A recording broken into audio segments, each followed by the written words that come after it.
La Belle Époque nourrit aujourd'hui encore de grands fantasmes. Lorsque nous y faisons référence, nous évoquons les peintures de Toulouse-Lautrec, les maisons cossues art déco, l'effervescence de l'exposition universelle, le rayonnement international de la ville lumière et les salons littéraires où l'on croise du beau monde. En réalité, sous la croûte de la Belle Époque, il y en a une bien plus sombre, où il faut être quelqu'un pour exister et où l'ambition de grimper dans l'échelle sociale peut faire des choses terribles, vous allez le découvrir. Je suis Camille Debreuil et je vous raconte aujourd'hui un nouveau crime oublié.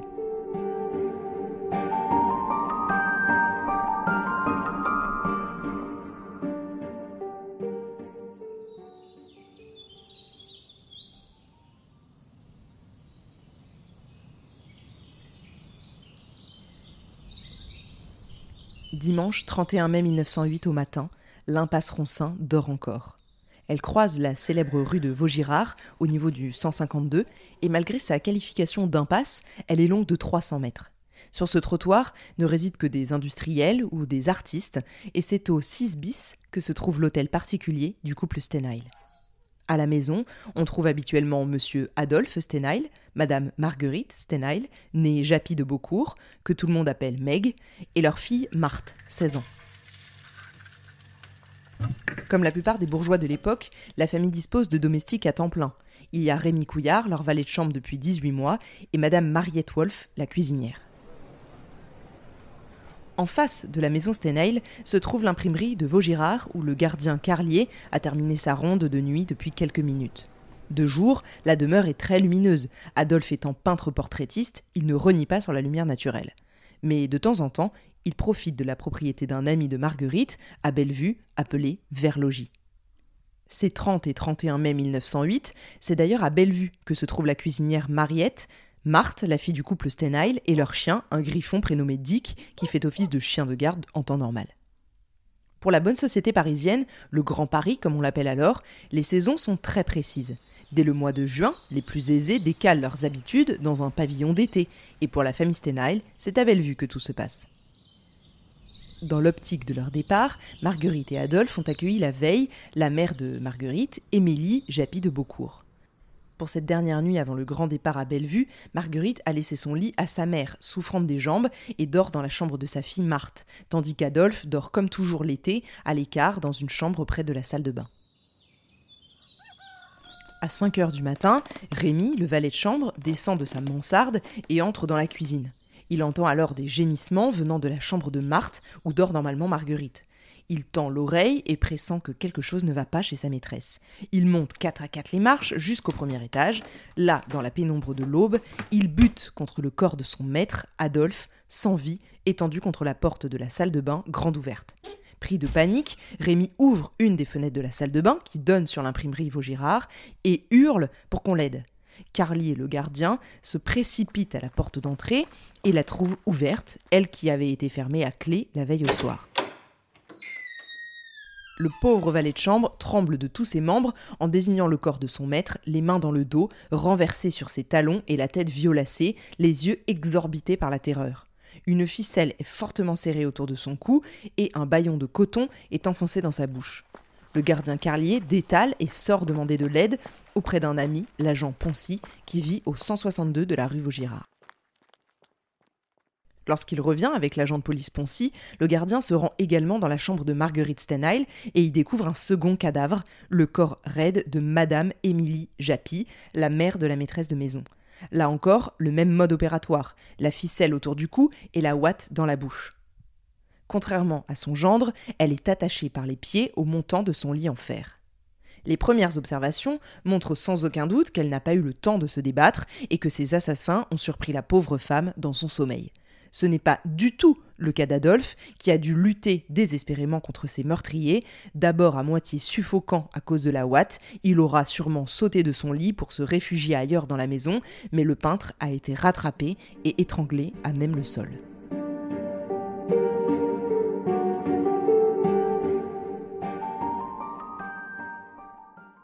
Et Marguerite dans tout ça? Eh bien, elle n'est pas morte. Non, elle aussi a été à moitié étouffée par un tampon de coton enfoncé dans sa bouche. Mais elle n'a pas été étranglée. Lorsqu'il la retrouve, le valet constate qu'elle est ligotée à son lit, pieds et poings liés, mais également son buste, la corde passant carrément sous le lit. Dans son malheur, elle a eu de la chance. 3 heures plus tard, maître Lédet, juge d'instruction, Amar, chef de la sûreté, Bertillon, directeur du service anthropométrique, et monsieur Courtois, le médecin légiste, arrivent sur place. Ils commencent une enquête minutieuse et les premiers soins sont donnés à Marguerite par le docteur Courtois qui constate également le décès de madame Japy et de monsieur Stenheil. Les premières constatations policières tombent également. Grâce à la perquisition des lieux, les enquêteurs notent que tous les meubles semblent avoir été fouillés. Les tiroirs sont ouverts, leur contenu répandu sur le sol, et le montant du vol a l'air d'être, à première vue, très important, près de 10 000 francs, ainsi que la totalité des bijoux. Un vrai capharnaüm. On commence à lister des indices. D'abord, aucune trace d'effraction dans ce magnifique hôtel, plutôt bien protégé par un portail de fer et une grande porte d'entrée. Les assassins ont donc dû pénétrer à l'intérieur grâce à une réplique de clé. Le chien de la famille, Dick, était exceptionnellement absent. Une belle coïncidence, si c'en est une. Ensuite, au début du mois d'avril, Adolphe avait donné une exposition temporaire dans son jardin d'hiver. Il a donc été facile pour un de ses assassins de préméditer son effraction en faisant un état des lieux de la maison. Quoi qu'il en soit, ceux qui se sont introduits dans la maison la connaissaient très bien. Enfin, l'agent Bertillon du service anthropométrique relève des traces de doigts sur un vide-poche en verre, sur un pot en grès, sur des verres et sur une bouteille de rhum à moitié bu. Les assassins ont donc, a priori, été tellement confiants qu'ils ont pris le temps de boire un coup à leur santé avant de quitter les lieux. Mais celle qui peut donner bien plus que des indices, c'est madame Stenheil, c'est Marguerite, qui a peut-être vu quelqu'un, entendu un nom. Alors qu'elle revient doucement à elle après avoir été prise de crise de terreur, elle commence à parler. En phrases hachées, elle commence par évoquer un rêve terrible, ayant du mal à prendre conscience que cette nuit d'horreur a bien eu lieu au cœur même de sa villa cossue. Elle raconte alors aux enquêteurs. Ils étaient 4, 3 hommes et une jeune femme brune. J'ai parfaitement reconnu l'homme qui m'a attaqué le premier, qui m'a menacé de son couteau en me piquant la poitrine à hauteur du cœur. Si je criais, si je me refusais à indiquer où était le pognon. C'est un ancien modèle de mon mari, dont j'ignore le nom, mais dont la tête, très ressemblante, est reproduite dans le tableau principal qui figurait à la dernière exposition d'Adolphe, tableau que vous retrouverez sûrement dans un carton dans notre jardin d'hiver. Alors ça, c'est inédit. Nous sommes bien avant l'avènement du portrait robot, car cette pratique ne sera vraiment utilisée qu'à partir de 1952 en France, mais là, l'assassin serait peint en grand format dans la véranda ? Marguerite reprend. Les misérables devaient savoir où se trouvait la chambre de ma fille, dans le lit de laquelle j'étais exceptionnellement couchée, car ils m'ont prise pour elle. La jeune femme brune, à un moment donné, m'a dit « Mademoiselle, n'ayez peur, dites-nous où est l'argent, et nous ne vous ferons pas de mal. » Elle a même demandé ma grâce lorsque plus tard, ses complices voulaient ma mort. Et après le témoignage de Marguerite s'achève net, car elle explique s'être évanouie. Malgré la piste du modèle d'Adolphe que donne la pauvre Meg traumatisée, les enquêteurs ont des doutes et décident de rester ouverts à d'autres possibilités. Les médecins légistes ne pourront d'ailleurs procéder aux autopsies des cadavres qu'à partir du mardi suivant, à cause d'une morgue surbookée. Ce qui est presque certain, c'est que Meg doit certainement sa vie à l'imposture d'avoir été prise pour sa fille Marthe et qu'Émilie Japy est de ce fait sûrement morte à la place de Marguerite Stenheil. Le jeu de chaises musicales auquel se sont adonnés les membres de la famille en échangeant les lits cette nuit-là les aura donc condamnés et sauvé Meg comme par miracle.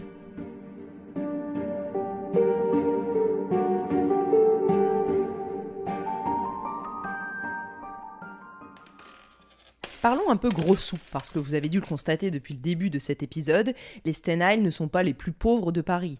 La veille des assassinats, le 30 mai, Adolphe, qui a des paiements à effectuer comme chaque fin de mois, retire 2000 francs au Crédit Lyonnais. Il paye un employé 500 francs et garde les 1500 restants. Ceux-là ont disparu. De même pour les 8000 francs de cash qu'il gardait dans différents tiroirs de la maison. Je dois vous dire qu'Adolphe est le fils du peintre Louis Stenheil, célèbre notamment pour ses vitraux visibles à la cathédrale de Bayonne ou à Paris, et mort en 1885. Adolphe reprend le flambeau artistique, mais lassé au bout de quelques années d'être peintre verrier comme son père, il se dirige vers le portrait, notamment de personnalités, car son talent n'est plus à démontrer. Le président de la République Félix Faure sera d'ailleurs un de ses modèles. Le chef de la sûreté Amar pense directement, et à juste titre, à un crime crapuleux, un cambriolage très bien orchestré et prémédité par des hommes n'ayant commis aucune infraction, ayant tué sans bruit et sans faire couler une seule goutte de sang, en somme des professionnels. La seule personne qui aurait pu entendre quelque chose sans avoir pourtant été inquiété, c'est le valet de chambre Rémi. Mais après avoir simplement expliqué que de 22h à 5h il avait dormi d'un sommeil de plomb, ce gamin de 20 ans ne veut plus remettre un pied dans la maison.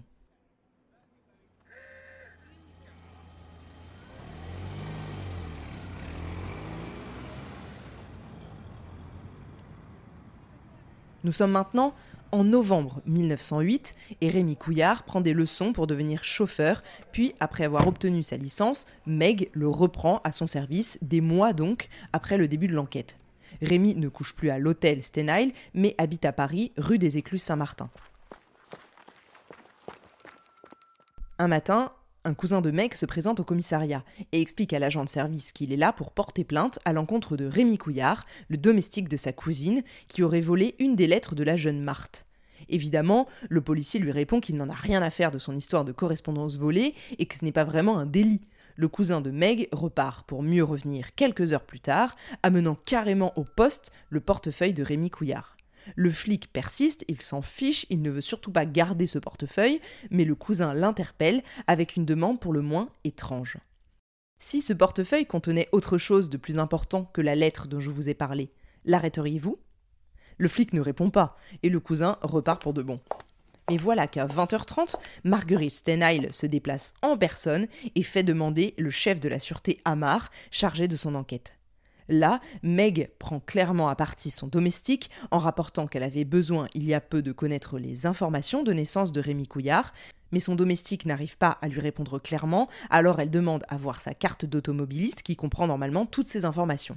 Là, Rémi aurait été comme bouleversé au moment d'ouvrir son portefeuille et Meg était tombée sur la lettre de sa fille, ainsi que sur une perle qui, elle l'affirme, faisait partie des bijoux volés durant le funeste cambriolage du mois de mai. On ne cherche pas beaucoup plus à comprendre, car depuis le mois de mai justement, il n'y a aucune piste sérieuse qui s'ouvre pour les enquêteurs. Le jeune domestique Rémi est écroué à la prison de la Santé alors qu'il clame son innocence.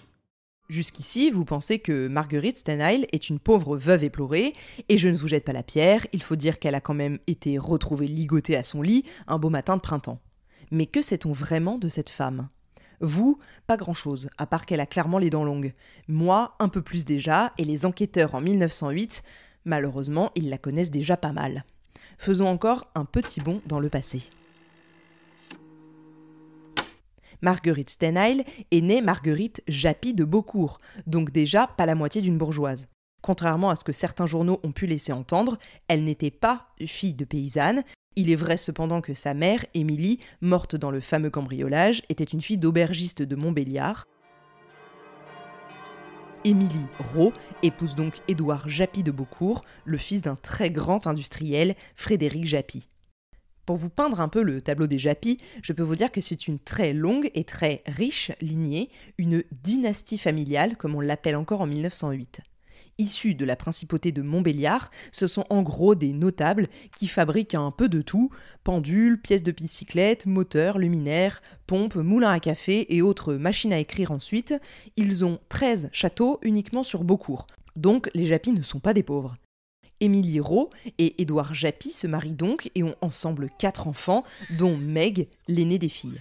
Ses sœurs se sont mariées à des ingénieurs et elle est très belle et elle le sait.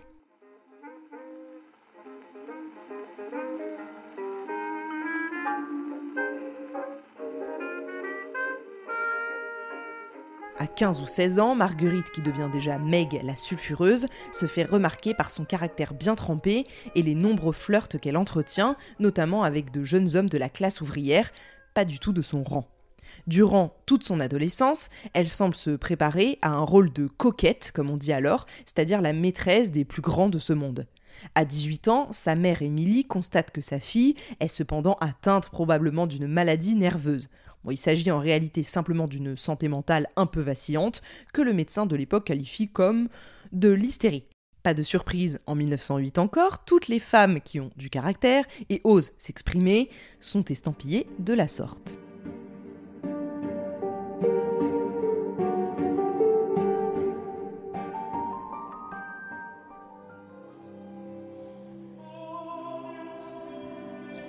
Du coup, pour la calmer, on la marie. Un an plus tard, elle épouse Adolphe Stenheil, alors peintre verrier de talent et déjà assez renommé.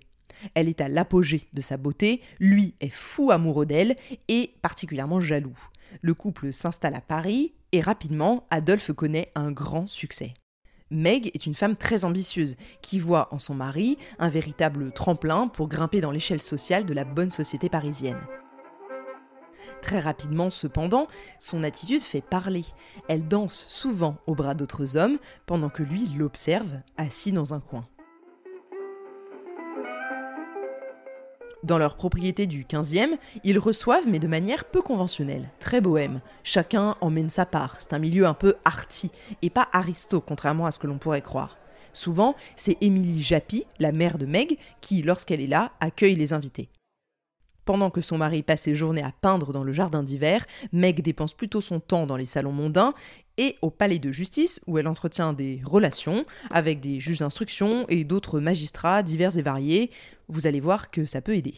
Puis, au fur et à mesure, elle entre en contact avec le monde des financiers et des parlementaires. Hop, hop, hop, pas encore dans la lumière mais presque, Meg remonte les échelons du pouvoir. Après quelques cours de chant, elle se proclame cantatrice et devient rapidement la coqueluche des soirées. Elle mène une vie de fête et se lie d'amitié avec des personnalités de l'époque. En 1897, le ministre de la Marine, Félix Faure en personne, lui est présenté lors d'un séjour à Chamonix. Il confie à Adolphe une commande d'un portrait de lui et passe plusieurs longues journées à poser un passeronsin. Du côté de Meg, son mariage avec Adolphe l'ennuie déjà terriblement et elle sent qu'il faut échapper à cette routine insupportable. Sa rencontre avec l'élégant Faure lui en fournit simplement l'occasion.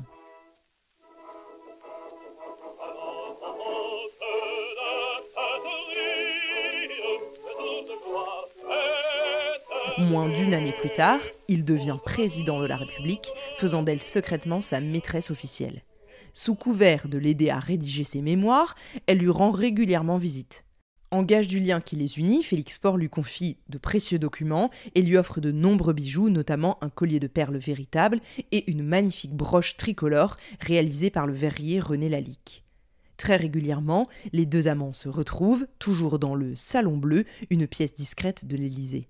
Ça y est, Meg a atteint le sommet de la hiérarchie.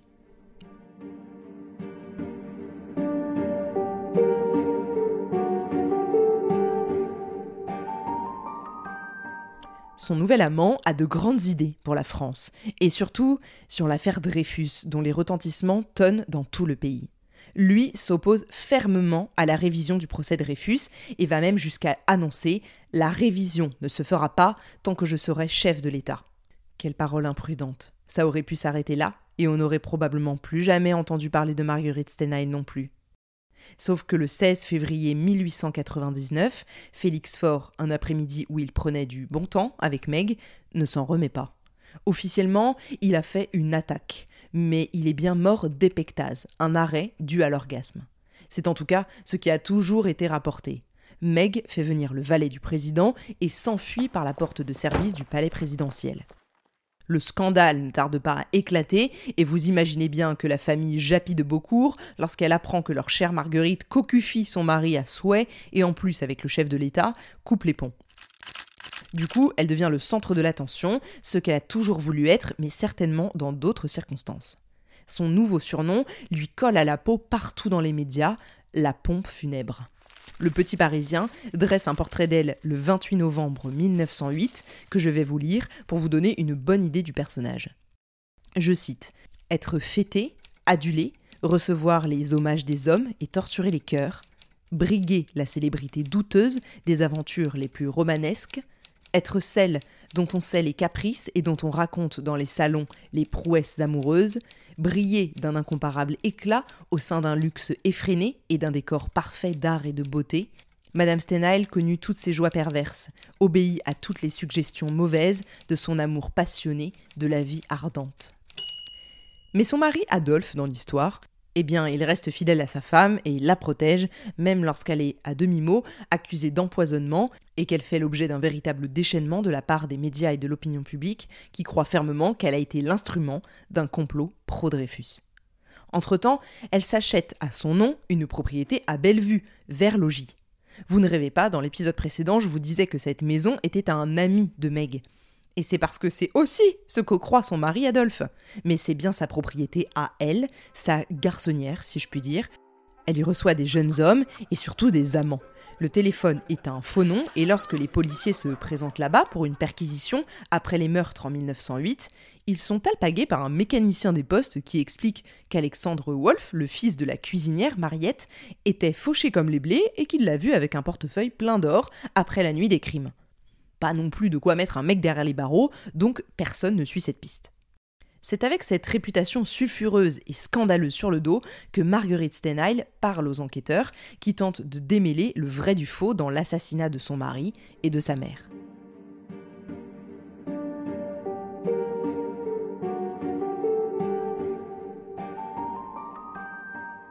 À ce stade de l'enquête, avec ce que l'on sait notamment de la personnalité de Meg, prête à tout pour s'en sortir et plus encore pour briller aux yeux du monde, il n'y a aucune raison, a priori, de penser qu'elle est impliquée de quelconque manière dans les meurtres. La seule piste qui semble probable pour le moment, c'est celle de Rémi Couillard, le domestique, qui aurait eu d'un seul coup, au bout de 18 mois de bons et loyaux services, envie de se faire la belle avec un bon gros paquet de fric. Et la seule preuve, c'est cette perle retrouvée dans son portefeuille des mois plus tard. Vous y croyez, vous ? Parce que moi, pas trop. Il faut aussi rappeler que le matin du 31 mai 1908, Meg raconte que ce sont 3 hommes et une femme qui l'ont attaqué, sa famille et elle, et jamais il n'est fait mention de Rémi. On va, dans cette enquête, d'incohérence en incohérence, comme si les flics se refusaient à mettre le doigt sur la vérité. Et en même temps, peut-on les blâmer ? 10 ans après le scandale de la mort de Félix Faure, ils ont tout sauf envie de remettre un coup de projecteur sur l'affaire Dreyfus et sur l'empoisonnement supposé du président par cette veuve noire qui cocufie à foison. En parlant du président Faure, les enquêteurs évoquent la possibilité que les meurtres aient été perpétrés pour mettre la main non pas sur la fortune des Stenheil, mais sur des documents secrets et ultra confidentiels ayant appartenu à Félix Faure, sans doute en rapport avec l'affaire Dreyfus, et qu'il aurait confié à sa maîtresse pour les mettre en lieu sûr. Bon, faute de preuves, cette version sera abandonnée lors du procès. Entre le 31 mai et début novembre 1908, voilà, on en est là, pas très loin. La seule chose qui met la puce à l'oreille aux policiers, c'est le résultat d'une confrontation entre les suspects organisée par M. Leydet, le juge d'instruction en charge du dossier. Il rassemble dans une pièce Mariette, la cuisinière, son fils Alexandre Wolff, Rémi Couillard, le domestique, et Meg durant 5 heures. 5 heures où la maîtresse de maison ne se démonte pas et nie toute implication en accusant les autres à tort et à travers. Ça aurait pu clore l'affaire, mais celui qui vient semer le doute, c'est un bijoutier qui tient à témoigner contre Meg. Et ça, c'est une grande première. Soulois est le bijoutier qui s'occupe de toutes les affaires de la famille Stenheil. Et il affirme aux enquêteurs devant Meg qu'elle lui a confié les bijoux de famille pour les faire dessertir 12 jours avant la nuit du crime. Là, ce n'est plus qu'une puce à l'oreille, c'est un véritable soupçon qui pèse désormais sur Marguerite Stenheil et ça relance l'enquête. Nous sommes alors le 4 novembre 1908 et elle est officiellement arrêtée et incarcérée à la prison Saint-Lazare sur ordre du juge Leydet. Le dossier d'instruction prendra encore 1 an à être constitué avant que le procès s'ouvre. Mais avant ça, je dois vous dire à quel point le scandale est énorme et comme l'opinion publique est déchaînée sur cette affaire. Car juste après l'incarcération de Meg, ce même juge, Leydet, qui n'a absolument rien fait pour inculper Meg ces derniers mois, vous en conviendrez, se récuse lui-même le 27 novembre en raison des relations qu'il a entretenues avec l'accusé. Vous vous souvenez des petites affaires de Meg au palais de justice, quand je vous disais que c'était utile ? De ce fait, un autre magistrat, M. André, est nommé à sa place et va tenter de changer la donne. Mais alors que l'affaire s'enlise durant toute l'année 1908, c'est elle qui va relancer l'enquête le 27 novembre en s'adressant aux journalistes. En attendant d'autres preuves, Meg passe 300 jours à la prison de Saint-Lazare avant que s'ouvre son procès en novembre 1909, 1 an après son arrestation. Devant une baraque foraine, sur un joli petit tremplin, je regardais danser une sirène, une blonde pour qui j'avais le béguin. Entre mai et novembre 1908, Marguerite Stenheil balade littéralement les flics et de toute manière, elle ne prend pas beaucoup de risques car ni le chef de la sûreté Amar, ni le juge d'instruction Leydet, dépêché à l'origine sur le dossier, ne semblent vouloir la mettre derrière les barreaux. En même temps, ça se comprend. Amar tient à sa place et ne veut pas remuer le passé trouble de l'affaire Dreyfus et des circonstances de la mort de Félix Faure, et l'autre coucher carrément avec l'accusé. C'est vrai que comme équipe impartiale, il y a mieux. Comment éviter de scruter le passé de Meg, tout son passé, et par la force des choses, de projeter enfin la lumière complète sur le drame où un président de la République a tout de même trouvé la mort? Toute cette enquête remue jusqu'aux plus hautes strates de la société française de l'époque et surtout de la bonne société parisienne. Dans les couloirs du Palais Bourbon, on ne parle plus budget, mais bien de cette affaire. Tout semble indiquer que le système judiciaire est détraqué, comme le reste d'ailleurs. Ce sont maintenant les journalistes qui doivent mener les enquêtes que les juges d'instruction ne veulent pas ou ne peuvent pas faire aboutir. Toutes les rumeurs pointent vers l'instruction et les recherches menées sans aucun sérieux, et maintenant on cherche à savoir pourquoi la femme Stenheil, que tous qualifient de sirène fatale, n'a pas été inquiétée plus tôt alors qu'on la soupçonne depuis le lendemain des meurtres.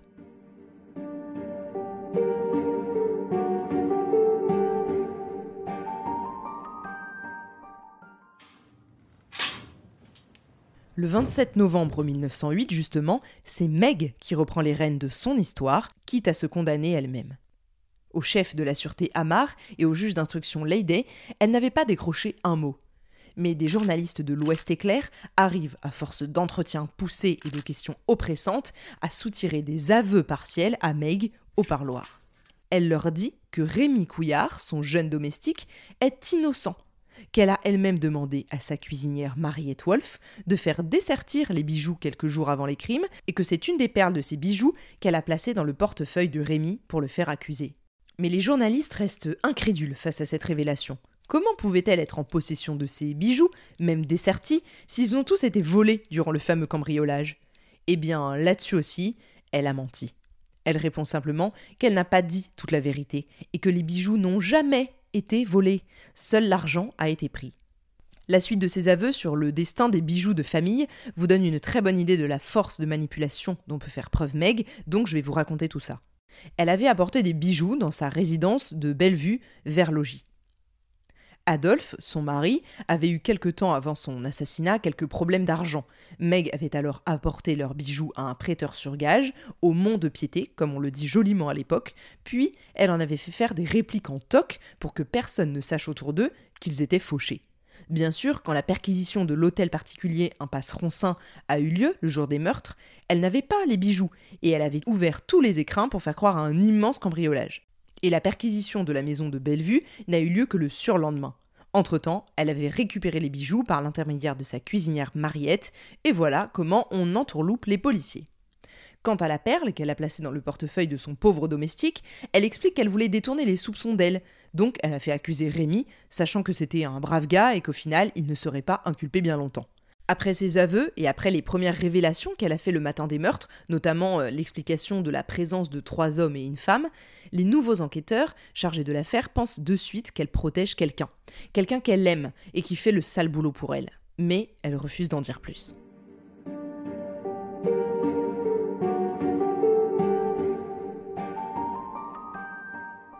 Elle incrimine d'un même temps non plus Rémi, qui, on l'aura compris, est innocent et libéré, mais Alexandre Wolf, le fils de sa cuisinière. Elle part dans des explications farfelues où elle accuse Alexandre d'avoir non seulement tué, mais volé, tel était son mobile.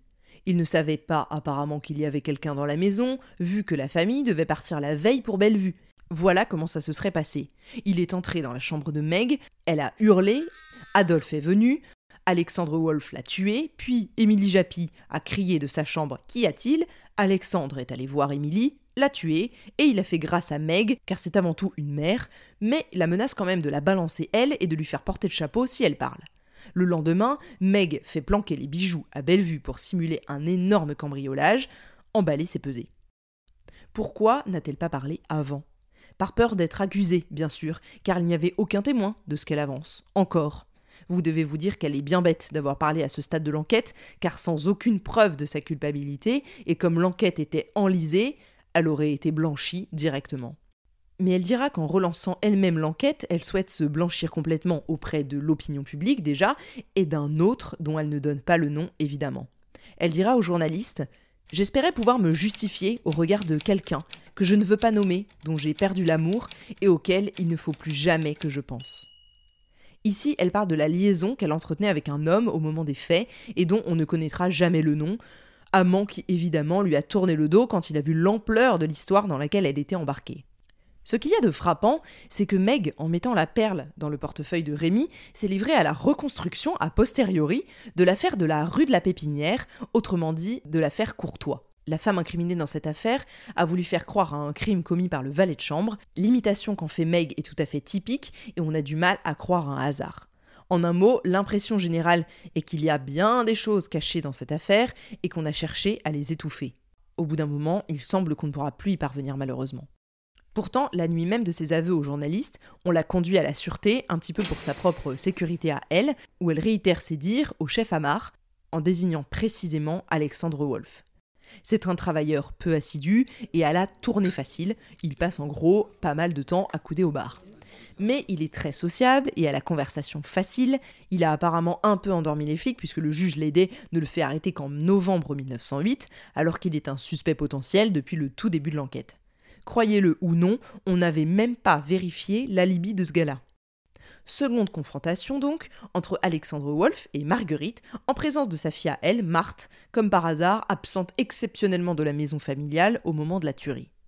Voyant que Wolf et sa mère s'invectivent à coups d'accusations directes, elle se jette aux genoux de sa mère et la supplie de tout raconter, de dire la vérité. Le juge Lédé pense qu'elle va enfin dire toute la vérité de cette affaire, car déjà elle pleure à chaudes larmes, mais elle répond simplement « Devant ma fille, je jure que je ne suis pour rien dans la mort de mon mari et de ma mère, je jure que leur assassin, c'est Alexandre Wolf. » CQFD, la dame ne change pas de version, sauf pour le mobile. On passe du vol au viol, et là, ça devient vraiment n'importe quoi. C'est en tout cas bien trop pour les enquêteurs et pour le juge d'instruction qui, pour se donner bonne conscience, font une perquisition chez ce Alexandre Wolf, sans rien y trouver évidemment, et il le relâche aussitôt. Le juge signe un mandat de dépôt contre Marguerite sous inculpation de complicité d'homicide volontaire.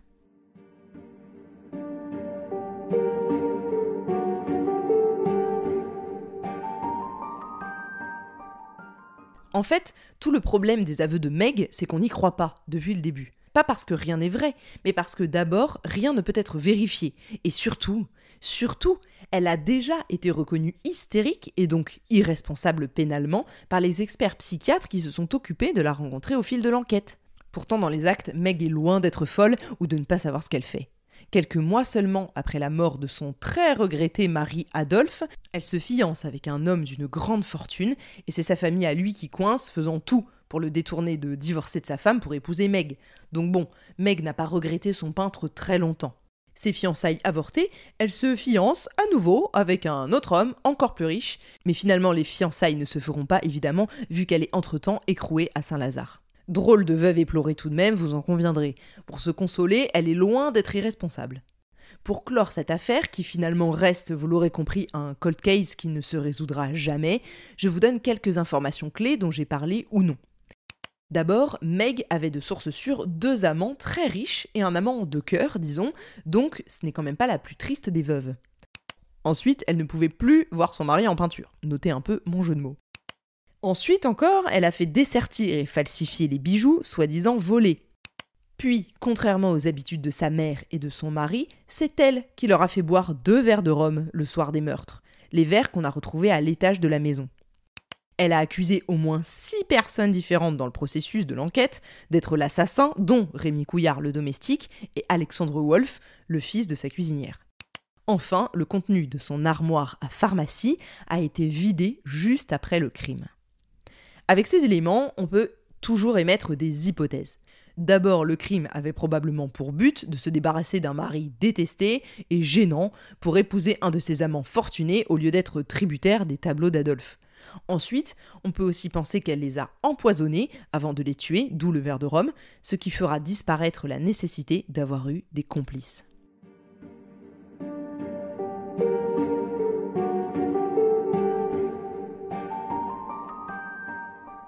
Si vous avez suivi attentivement toute la procédure, vous tiquez peut-être sur le coup de l'empoisonnement, parce qu'on l'aurait sûrement su avec les autopsies.